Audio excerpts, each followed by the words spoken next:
आपने अभी अपने जोशीले नारों से और जन कवियों की उन महान कविताओं से वापस आंदोलनों के दिनों की याद दिला दी। मैं भी उत्तरकाशी में करीब 10 साल पहले अन्ना आंदोलन की तैयारियां जब कर रहे थे उस वक्त आया था। उसके बाद अब आने का मौका मिला, बहुत खुशी हुई। एक बार जोरदार नारा लगा के फिर से बता दीजिए कि वो जोश जिसका जिक्र पुष्पा बहन कर रही थी, जिस जोश के दम पे आपने देश की और उत्तर प्रदेश की सरकार को झुका के अलग उत्तराखंड राज्य बनाया था, वो कायम है कि नहीं है? भारत माता की। कुछ लोगों को लगता है कि जोश की जरूरत नहीं है।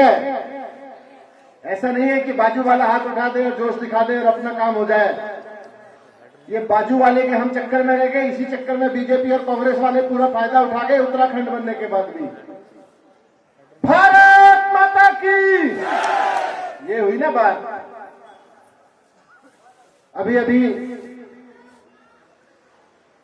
मुझसे पहले पुष्पा जी ने और कर्नल कोटियाल जी ने बहुत सारी चीजें रखी। मैं आप सबके बीच में यही खुशखबरी लेकर आया था कि आम आदमी पार्टी ने उत्तराखंड में आने वाले चुनाव से पहले अपना सबसे पहला कैंडिडेट जिसको डिक्लेयर किया है और जिस सीट से डिक्लेयर किया है वो आपकी सीट है और उस कैंडिडेट का नाम है कर्नल अजय कोटियाल। प्रभारी सब जगह बनाए हुए हैं, लेकिन ऑफिशियली किसी नेता को पहला कैंडिडेट यहां से डिक्लेयर किया है तो कर्नल कोटियाल साहब को किया है। बाबा विश्वनाथ की नगरी से, मां गंगा के मुख से जो बयार यहां से बहती है, जो जल यहां से बहता है, पूरे देश में पवित्रता के नाम से जाना जाता है, पवित्र जल के नाम से जाना जाता है। भले ही जगह जगह जाके लोग उसमें कुछ मिलावट करते हो, लेकिन ये उस जल की ताकत है, मां गंगा के जल की ताकत है कि वो शहरों और गांवों से निकलते हुए भी अंतिम क्षण तक, जब तक समुद्र में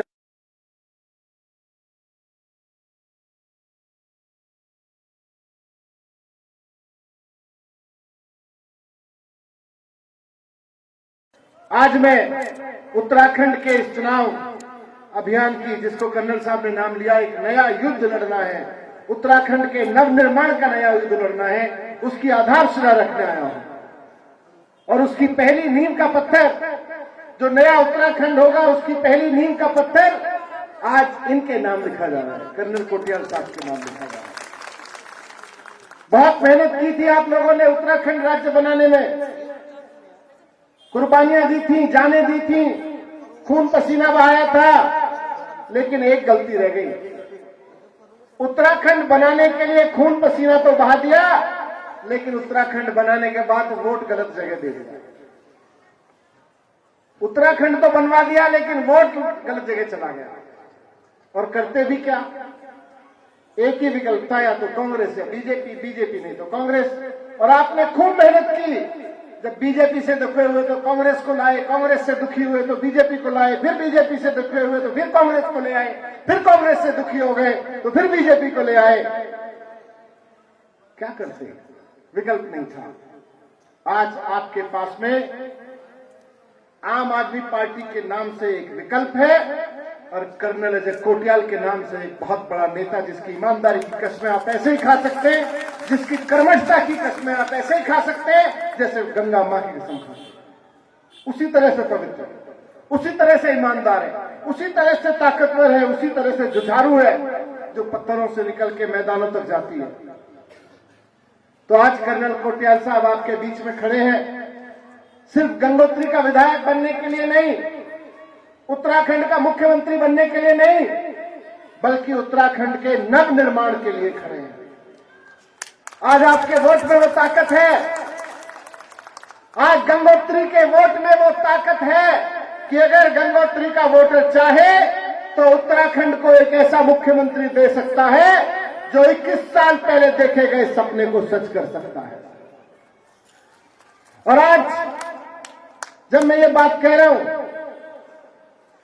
तो इसलिए नहीं कि नेता है, पार्टी है, चुनाव सभा है, कुछ तो कहेंगे, बल्कि इसलिए कि 6 साल 7 साल दिल्ली में करके आए हैं, तब आपसे ये बात कह रहे हैं। 5 साल पहले जब दिल्ली में सरकार बनी थी, अब तो 8, ऐसे देखें तो तीसरी बार सरकार बन गई वहां पे। 8 साल हो गए, 7.5 साल सरकार बने हुए। और देखिए कमाल कि एक तरफ दिल्ली में है, लोगों ने एक बार आम आदमी पार्टी को वोट दिया तो उसके बाद हमेशा बीजेपी और कांग्रेस को भूल गए। तीसरी बार अरविंद केजरीवाल जी को मुख्यमंत्री बनाया है। और इधर उत्तराखंड में देख लीजिए, आपने जिनको वोट दिया, हमारे यहां से जिनको मुख्यमंत्री, जिनको सत्ता की चाबी दी गई, उन्होंने 5 साल में 3 मुख्यमंत्री बना दिए। काम नहीं किया। पहले 0 वर्क सीएम, दूसरे शॉर्ट टर्म सीएम, तीसरे और भी शॉर्ट टर्म सीएम, टेम्परेरी, सबका सब टेम्परेरी। पूरे के पूरे उत्तराखंड को भारतीय जनता पार्टी ने अपनी टेम्परेरी और नासमझ राजनीति की जमीन बना के रख दिया है। आइए इसको उसी तरह से मजबूत बनाए जैसे उत्तराखंड का पत्थर मजबूत होता है, जैसे उत्तराखंड का पहाड़ मजबूत होता है। उत्तराखंड की राजनीति को,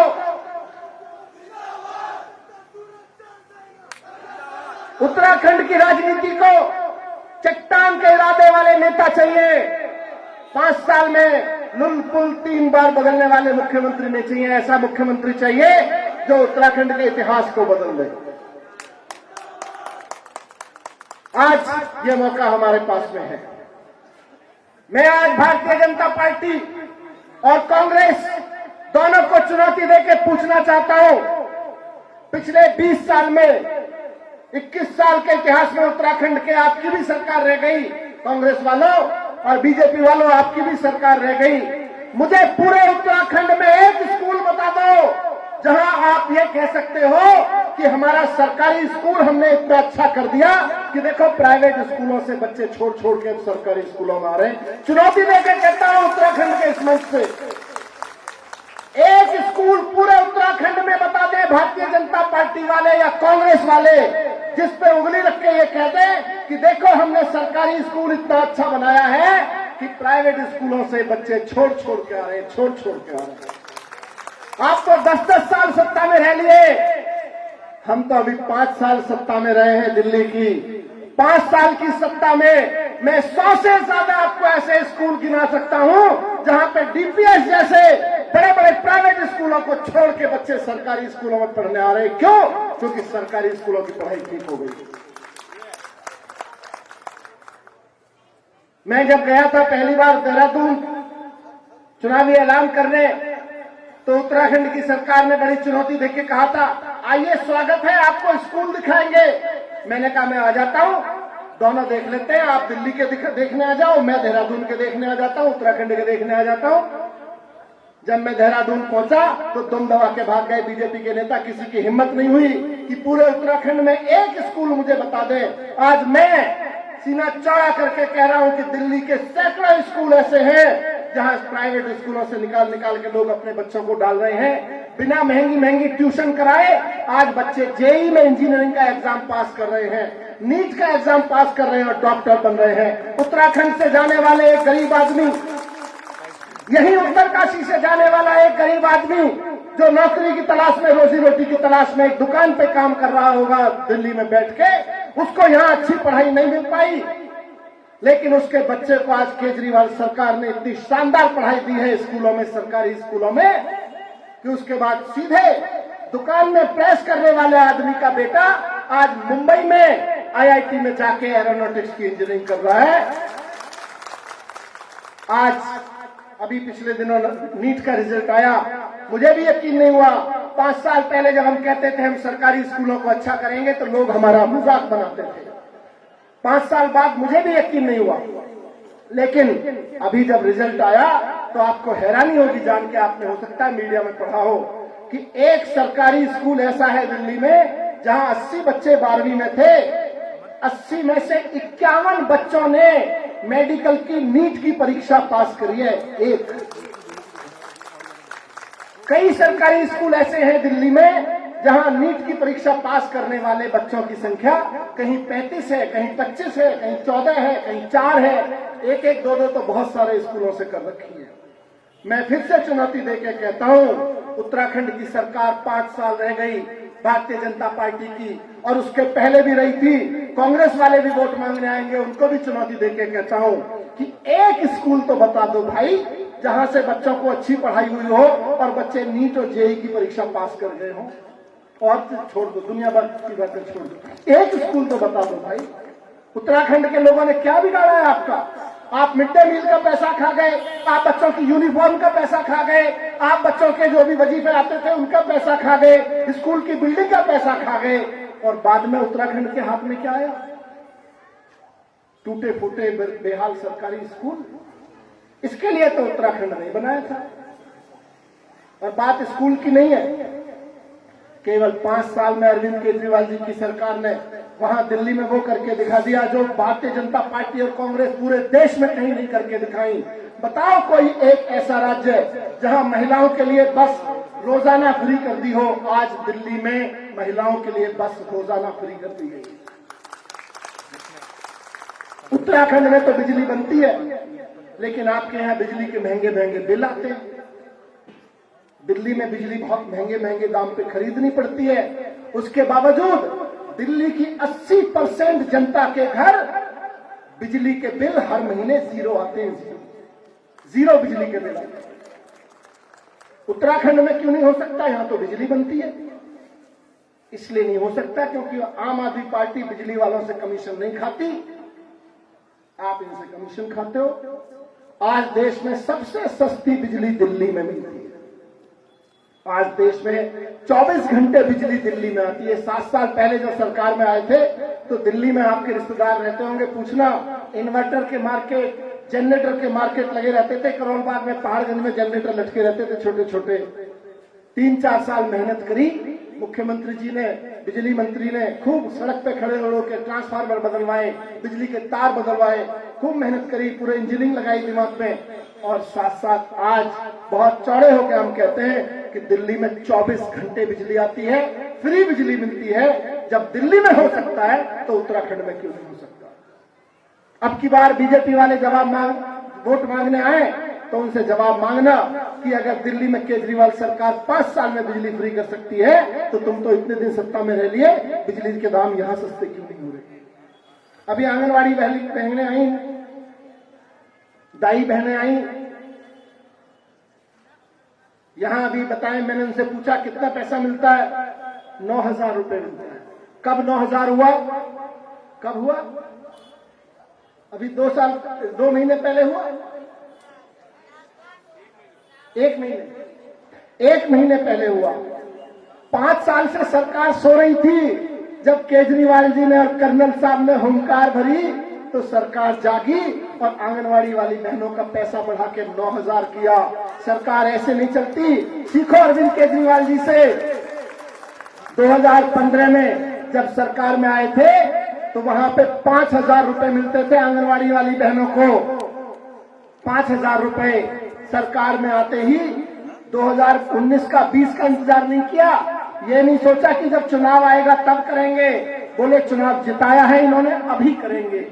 चुनाव जीतने के तुरंत बाद 5,000 से सीधे आंगनवाड़ी वाली बहनों का वेतन कर दिया 10,000 रुपए, सीधे 10,000। इंतजार नहीं किया कि अगला चुनाव आएगा तब करेंगे, तभी कर दिया। बिजली सस्ती कर दी, बसें महिलाओं के लिए फ्री कर दी, महिलाओं का वेतन बढ़ा दिया, आंगनवाड़ी वालों का सारे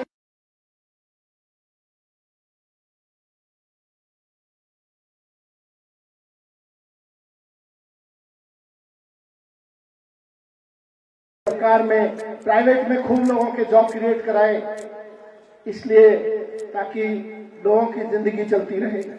दुकानदारों के सारे बिल माफ करे, इसलिए ताकि दुकानदारों के ऊपर लॉकडाउन का जो बर्डन बढ़ा उनको थोड़ा सा वो किया जा सके, मदद किया जा सके। आज उत्तराखंड के लोगों के पास में अवसर है।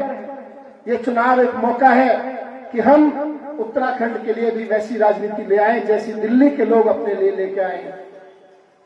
आने वाले चुनाव में जब झाड़ू पे बटन दबाएंगे तो बटन झाड़ू पे नहीं दब रहा होगा, अच्छे स्कूलों पे दब रहा होगा। आने वाले चुनाव में जब कोटियाल साहब को मुख्यमंत्री बनाने के लिए झाड़ू पे बटन दबाएंगे तो वहां पे अच्छे मोहल्ला क्लिनिक बनवाने के लिए, यहाँ पहाड़ों में, वादियों में अस्पताल नहीं है।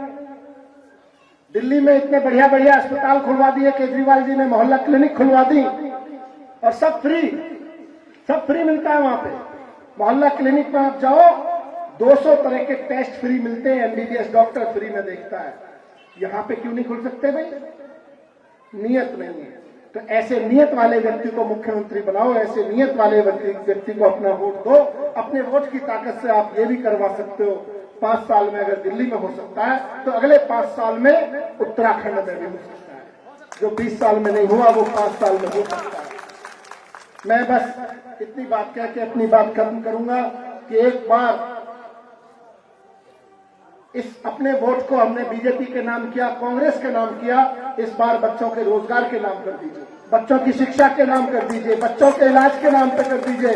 वो महिला जो दम तोड़ देती है गर्भवती होकर किसी अस्पताल से जाने के बीच में डोली में, उसके लिए अस्पताल बनवाने के नाम पे कर दीजिए, सस्ती बिजली के नाम पे कर दीजिए।